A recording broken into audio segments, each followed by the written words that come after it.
Hello everyone. पिछले lecture में हम लोग ने स्ट्रेस के बारे में पढ़े थे। इस लेक्चर में हम लोग स्ट्रेन के बारे में जानेंगे। स्ट्रेन क्या है, चलते हैं टॉपिक पे। स्ट्रेन क्या है? जैसा आप लोग देख रहे हैं, ये आपका बॉडी है, ये आपका बॉडी है। इस पर हमने क्या किया है, पी लोड लगाया है। दोनों साइड से इक्वल एंड अपोजिट लोड लगा हुआ है। लोड लगाने के कारण क्या हुआ, इसके लेंथ में चेंज आ जाएगा। पहले लेंथ आपका एल था, अब आपका लेंथ लोड लगाने के बाद एल एफ हो गया। कहने का मतलब लेंथ में चेंज आ गया। और क्या हुआ, डेप्थ पहले आपका डी था और डी के बाद आपका जब लोड लगाए उसके बाद डेप्थ जो क्या आया वो आपका आया डी एफ। ठीक है, तो जो आपका चेंज इन लेंथ, जो हम लोग एल एफ आपका फाइनल है और एल आपका इनिशियल है, ये आपका क्या आएगा, चेंज इन लेंथ आएगा। L F minus initial minus final minus हम लोग इनिशियल करते हैं, हमारा क्या आता है, डेल्टा एल आता है। ठीक है, इसी को हम लोग चेंज इन लेंथ बोलते हैं और हम लोग ओरिजिनल लेंथ से डिवाइड कर देंगे, वो आपका क्या कहलाएगा, स्ट्रेन कहलाएगा। ठीक है, चलते हैं हम लोग नेक्स्ट टॉपिक में। अब क्या है, स्ट्रेन को हम लोग कुछ एनालाइज करेंगे। जैसे मान लीजिए आपका जो ओरिजिनल लेंथ था, ओरिजिनल लेंथ वो आपका छोटा है। कहने का मतलब जो आपका लोड लगाने के बाद जो लेंथ आया वो लेंथ अगर बड़ा है पहले वाले लेंथ से, तब आपका जो चेंज इन लेंथ आएगा वो पॉजिटिव आएगा और आपका स्ट्रेन जो आएगा वो भी आपका पॉजिटिव आएगा। वो स्ट्रेन कैसा होगा, वो आपका कैसा होगा, वो आपका टेंसाइल स्ट्रेन होगा। ठीक है, इसके बाद अगर आपका एल एफ, जो आपका जो लोड लगाने के बाद जो लेंथ आया है वो एल एफ अगर छोटा है ओरिजिनल लेंथ से, ये जो आपका एल एफ है ये आपका ओरिजिनल लेंथ से छोटा है, तब आपका डेल एल कैसा आएगा, चेंज इन लेंथ कैसा आएगा, नेगेटिव आएगा। और जो आपका स्ट्रेन आएगा वो आपका क्या आएगा, वो भी आपका नेगेटिव आएगा। नेगेटिव आने के बाद जो आपका स्ट्रेन कहलाएगा वो क्या कहलाएगा, कंप्रेसिव स्ट्रेन कहलाएगा। ठीक है, समझ रहे हो? चलते हैं नेक्स्ट टॉपिक पे। अब आपका है हुक्स लॉ। हुक्स लॉ काफ़ी ज़्यादा इंपॉर्टेंट टॉपिक है, इसको अच्छे से समझना है। हुक्स लॉ क्या है, ये आपका डायग्राम दिख रहा होगा, ग्राफ दिख रहा है। एक्स एक्सिस पे हम लोग क्या किया है, स्ट्रेन को लिया है और वाई एक्सिस पे क्या किया है, स्ट्रेस को लिया है। ठीक है, तो हुक्स लॉ क्या कहता है, अगर आपका stress directly proportional to strain है विद इन प्रोपोर्शनलिटी लिमिट, वो आपका क्या क्या कहलाएगा, हुक्स लॉ कहलाएगा। हुक्स लॉ क्या है, stress is directly proportional to strain within proportionality limit. Definition में लिखा गया है, the stress is proportional to strain produce the stress up to proportionality limit. इसको हम लोग क्या कहेंगे, हुक्स लॉ। ये हमको याद रखना है। ठीक है, काफी इंपॉर्टेंट टॉपिक है।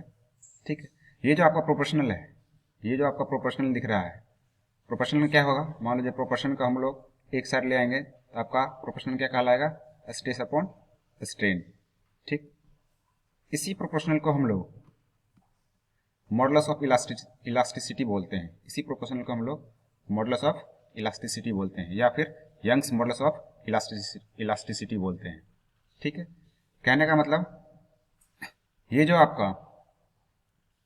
आपका दिख रहा है, एंगल दिख रहा है, ये आपका एंगल जो दिख रहा है, ये आपका जो स्लोप दिख रहा है, वही आपका क्या है, मॉडुलस ऑफ इलास्टिसिटी है। कोई पूछिएगा मॉडुलस ऑफ इलास्टिसिटी क्या है, तो स्ट्रेस बाय स्ट्रेन। ये फॉर्मूला आपको याद रखना है, काफ़ी इंपॉर्टेंट फॉर्मूला है, आगे इसका काफ़ी ज़्यादा यूज मिलता है। ठीक है, चलते हैं नेक्स्ट टॉपिक पे। नेक्स्ट टॉपिक आपका है कि हम लोग स्टील का टेस्ट करते हैं। स्टील का जो टेस्ट करते हैं हम लोग यूनिएक्सियल टेंसाइल टेस्ट मशीन से करते हैं। ये आपका यूटीएम मशीन है, इसको शॉर्ट फॉर्म में यूटीएम बोलते हैं। शॉर्ट फॉर्म में हम लोग इसको क्या बोलते हैं, यूटीएम बोलते हैं। शॉर्ट फॉर्म इसको यूटीएम बोलते हैं। ये अपने लैब में भी रखा हुआ है, आप लोग देखे होंगे, क्या आइएगा तो देखिएगा, लैब में ये मशीन रखा हुआ है आपका। इसमें क्या करते हैं हम लोग, आप एक रॉड लेते हैं, आयरन रॉड लेते हैं, जिसका मान लो Fe250 लेते हैं, एक रॉड लेते हैं, एक स्पेसिमेन लेते हैं। इसको हम लोग क्या करते हैं, यूटीएम मशीन में डाल देते हैं। यहाँ पर दिख रहा होगा आपको, यूटीएम मशीन में डाल देते हैं।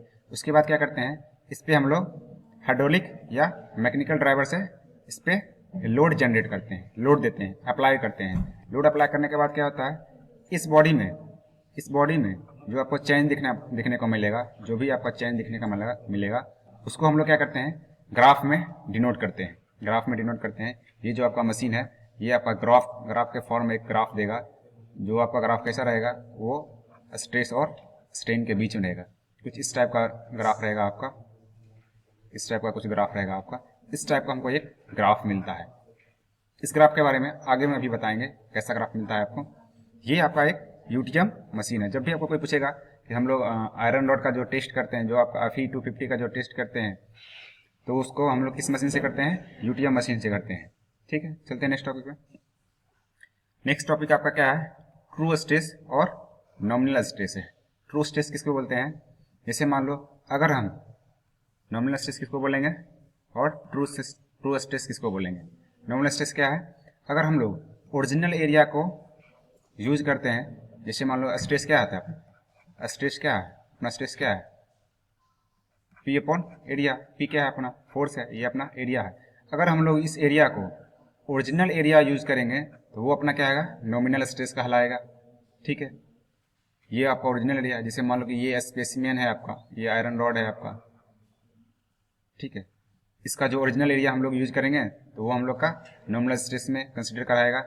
अगर हम लोग लोड लगाने के बाद, टेस्ट करने के बाद जो मेरा एरिया में चेंज आएगा उसको हम लोग क्या बोलते हैं, एक्चुअल एरिया। जैसे ही लोड लगाया तो जो भी स्टील रोड है उसमें इसके एरिया में कुछ ना कुछ चेंज आएगा, डिफॉर्मेशन आएगा। उसके कारण क्या होगा, एरिया या तो बढ़ेगा या तो घटेगा। यहाँ पर दिखाया गया आपको एरिया घटा है। ठीक है, जब हम लोग स्ट्रेस में एक्चुअल एरिया का यूज करते हैं, तब हम लोग उसको ट्रू स्ट्रेस कहते हैं। ठीक है, चलते हैं नेक्स्ट टॉपिक में। अब हम लोग स्ट्रेस स्ट्रेन कर्व देखेंगे। जो हम लोग यूटीएम मशीन में जो माइल्ड स्टील का टेस्ट किया था उसका जो कर्व आएगा, उस कर्व में क्या क्या होगा उसके बारे में हम लोग डिस्कस करेंगे। ठीक है, ये आपका जो ग्राफ बनाया गया है स्ट्रेस और स्ट्रेन को हम लोग एक्स एक्सिस पे रखा है और स्ट्रेस को हम लोग वाई एक्सिस पे रखा है। ठीक है, सबसे पहले ये हमारा ओरिजिनल माइल्ड स्टील है, इस पर कोई लोड नहीं लग रहा है, इसको भी टेस्ट में नहीं दिए है। ये मेरा क्या है, जीरो पे है। जब हम जीरो पे देखते हैं ये मेरा पॉइंट जीरो है, जीरो पे ये मेरा क्या है, ओरिजिनल माइल्ड स्टील है। इसके बाद जैसे जैसे लोड बढ़ा है, जैसे जैसे मैंने यूटीएम मशीन से लोड बढ़ाया तो ए पॉइंट तक ये जो ग्राफ है आपका पूरा स्ट्रेट लाइन है। ये ए पॉइंट तक आपका क्या है, पूरा स्ट्रेट लाइन है। ठीक है, ये आपका ए पॉइंट तक इसमें कोई चेंजिंग दिखने को नहीं मिलेगा। जैसे ही आपका बी पॉइंट पे जाएगा, जैसे ही आपका इलास्टिक लिमिट पे जाएगा, बॉडी में आपको चेंज दिखने को मिल जाएगा। ठीक, जैसे कि आपको दिख रहा है, जैसे आपका बी पॉइंट पे ये गया है, बॉडी में क्या है, उसका शेप एंड साइज में चेंज हो गया, क्रॉस सेक्शन एरिया चेंज हो गया। इसका कहने का मतलब आपका बॉडी जो है वो इलोंगेट होना स्टार्ट हो गया। ठीक, इसको हम लोग क्या बोलेंगे, ये ए पॉइंट जो है आपका, इसी को हम लोग क्या बोलते हैं, प्रोपोर्शनैलिटी लिमिट बोलते हैं। बी पॉइंट क्या है आपका, बी पॉइंट आपका इलास्टिक लिमिट है। इन सभी पॉइंट को हम आगे जाके अच्छे से डिस्क्राइब करेंगे, अच्छे से बताएंगे क्या होता है इलास्टिक लिमिट, प्रोपोर्शनैलिटी लिमिट क्या होता है। सिर्फ अभी आपको पॉइंट के बारे में जानकारी लेना है कि पॉइंट कहाँ को, किस पॉइंट को क्या बोलते हैं। ये आपका सी जो पॉइंट है इसको हम लोग अपर यील्ड पॉइंट बोलते हैं।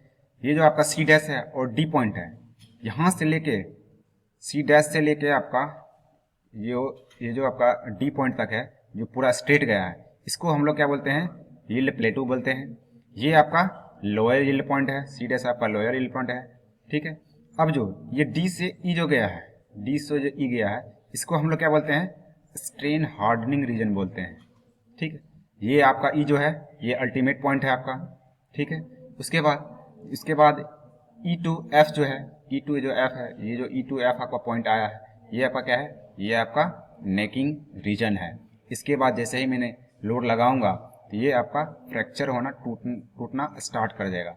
और एफ पॉइंट तक इस शेप में आपका स्टील आ जाएगा। अगर एफ पॉइंट तक आप लोड लगाते हैं, अप टू फ्रैक्चर पॉइंट तक लगाते हैं, इस शेप का स्टील मिलेगा। जैसे ही एफ पॉइंट से आप लोड बढ़ाते हैं तो ये आपका क्या होगा, टूट जाएगा, ब्रेक हो जाएगा। इस टाइप का स्टील देखने को मिलेगा। ठीक है, इस पॉइंट को हम लोग इस पॉइंट को हम लोग इलास्टिक रीजन बोलते हैं। आपका जो ये बी पॉइंट था, आपका इलास्टिक लिमिट तक जो पॉइंट था, वो हम लोग इसको क्या बोलेंगे, इलास्टिक रीजन बोलेंगे। उसके बाद बी से लेके आपका जो एफ पॉइंट तक है, इसको हम लोग प्लास्टिक रीजन बोलते हैं। ठीक है, पॉइंट के बारे में सबको जानकारी मिल गया होगा। अब चलते हैं इसके डिस्क्राइब पे। ठीक है, जैसे देखो ओ टू ए पॉइंट है, ये आपका ओ पॉइंट है, ओ टू ए पॉइंट है। इसको हम लोग क्या बोलते हैं, प्रोपोर्शनलिटी लिमिट। प्रोपोर्शनल लिमिट का मतलब स्ट्रेस आपका डायरेक्टली प्रोपोर्शनल टू स्ट्रेन है। ये जो पूरा ग्राफ गया है, ये आपका स्ट्रेट लाइन है। ठीक है, आपका ओ टू बी जो पॉइंट है, ये आपका इलास्टिक लिमिट है, बट जो आपका ये ग्राफ है वो लीनियर नहीं है, वो नॉन लीनियर है।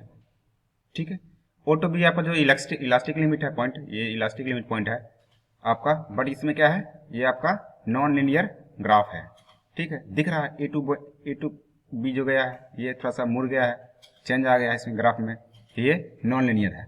ठीक है, उसके बाद सी जो पॉइंट है आपका, ये अपर यील्ड पॉइंट है। सी जो पॉइंट है आपका अपर यील्ड पॉइंट है। सी डैश क्या है आपका, सी डैश आपका लोअर यील्ड पॉइंट है, जिसको हम लोग यील्ड स्ट्रेस भी बोलते हैं। काफी ज्यादा नाम सुने होंगे यील्ड स्ट्रेस का, इसको हम लोग आगे जाके यूज भी करेंगे, यील्ड स्ट्रेस क्या होता है। उसके बाद एफई, जैसे एफई 250 हम लोग इसमें माइल्ड स्टील यूज करते हैं, उसका एफ वाई का वैल्यू कितना होता है, 250 न्यूटन पर mm स्क्वायर होता है। ठीक है, इस वैल्यू को याद रखना है। उसके बाद सी डैश और डी जो आपका रीजन है, ये जो आपको रीजन दिख रहा है, ये रीजन जो दिख रहा है यील्ड प्लेटू वाला जो, ठीक है, इसको हम लोग क्या बोलते हैं, यील्ड प्लेटू बोलते हैं। उसके बाद आपका पहला पॉइंट क्या आता है, डीई जो है, ये जो आपको पॉइंट दिख रहा है डी, ये आपका स्ट्रेन हार्डनिंग रीजन है। ठीक है, इसको हम लोग स्ट्रेन हार्डनिंग रीजन बोलते हैं। स्ट्रेन हार्डनिंग रीजन क्यों बोलते हैं, क्योंकि इसके बाद डिफॉर्मेशन जो होता है वो रेसिस्टेंट करने लगता है, मतलब अगेंस्ट हो जाता है, मतलब डिफॉर्मेशन होने नहीं देता है। आप लोड बढ़ाते जाओगे, उसके बाद क्या होगा, आपका जो माइल्ड स्टील का जो भी आपका टेस्ट स्पेसिमेन है, उस पर डिफॉर्मेशन उसका रुक जाएगा, धीरे धीरे रुकना स्टार्ट हो जाएगा। इसलिए हम लोग इसको स्ट्रेन हार्डनिंग रीजन बोलते हैं। ठीक है, क्योंकि डिफॉर्मेशन को रेसिस्टेंस करने लगता है। ठीक, उसके बाद ईएफ जो है आपका, ईएफ पॉइंट, ये आपका नेकिंग रीजन है, लिखा गया है इस नेकिंग रीजन, जहां पे आपका स्ट्रेस क्या होता है, ड्रॉप डाउन होना स्टार्ट हो जाता है। ठीक है, अप टू फेल्योर पॉइंट तक। ठीक, उसके बाद लास्ट वाला ये पॉइंट है आपका, लास्ट वाला ये पॉइंट आपका दिख रहा है एफ पॉइंट, पॉइंट एफ जो दिख रहा है आपका, ये क्या है आपका, ये आपका फ्रैक्चर पॉइंट है। ठीक है, कार्बन का अगर परसेंटेज ज्यादा आ गया स्टील में, तो वो आपका क्या होगा, फ्रैक्चर हो जाएगा, वो फ्रैक्चर में फेल्योर हो जाएगा स्टील। ठीक है, उसके बाद चलते हैं हम लोग नेक्स्ट पॉइंट पे। डक्टाइल क्या है और ब्रिटल मटेरियल क्या है। तो डक्टाइल मटेरियल किसको बोलेंगे हम लोग, और ब्रिटल मटेरियल क्या बोलेंगे, किसको बोलेंगे, एक करके देखेंगे। पहला आपका है डक्टाइल मटेरियल, दूसरा आपका है ब्रिटल मटेरियल। डायग्राम में आपको दिखाया गया है, जैसे मान लो ये आपका है, ये आपका मटेरियल है। ठीक है, ये आपका मटेरियल है, इस पर हमने पी लोड अप्लाई कर दिया है। ठीक है, अप्लाई कर दिया है, तो विदाउट फेल्योर अगर इसमें डिफॉर्मेशन हो रहा है, अगर कोई मटेरियल, ये मटेरियल है, जैसे ही मैंने लोड लगाया, विदाउट फेल्योर इसका अगर लार्ज डिफॉर्मेशन हो रहा है, उस मटेरियल को हम, इस टाइप के मटेरियल को क्या बोलेंगे, डक्टाइल मटेरियल बोलेंगे। कहने का मतलब जैसे ही इसे लोड लगाएंगे तो वो थिन वायर में कन्वर्ट होना स्टार्ट हो जाएगा, तो उस टाइप के मटेरियल को हम लोग क्या बोलेंगे, डक्टाइल मटेरियल बोलेंगे। डिफिनेशन में लिखा हुआ है, the capacity of material to allow this large deformation, देख रहे हो यहाँ पे, लार्ज डिफॉर्मेशन या large extension without failure it term as ductility. ठीक है, समझ रहे हो। इस तरह ब्रिटल मटेरियल क्या है, डक्टाइल मटेरियल में सबसे ज्यादा डक्टिलिटी किस में होता है, सबसे ज्यादा कंप्रेशन के केस में सबसे ज्यादा डक्टिलिटी होता है। ठीक है, उसके बाद ब्रिटल मटेरियल है आपका, ब्रिटल मटेरियल किसको बोलेंगे, ब्रिटल मटेरियल वैसा मटेरियल है जिसमें स्मॉल डिफॉर्मेशन हो। ये आपका जैसे ये आपका पार्टिकल है, ये जो भी आपका माइल्ड स्टील है, जैसे ही इस पे लोड लगाए, जो भी आपका ये पार्टिकल है, लोड लगाने के बाद क्या हुआ, इसमें छोटा सा डिफॉर्मेशन देखने को मिला, उसके बाद क्या हुआ, ये फ्रैक्चर कर गया, टूट गया। इस टाइप का मटेरियल को हम लोग क्या बोलेंगे, ब्रिटल मटेरियल बोलेंगे। यही चीज लिखा हुआ, a brittle material is one which exhibits a relative small extension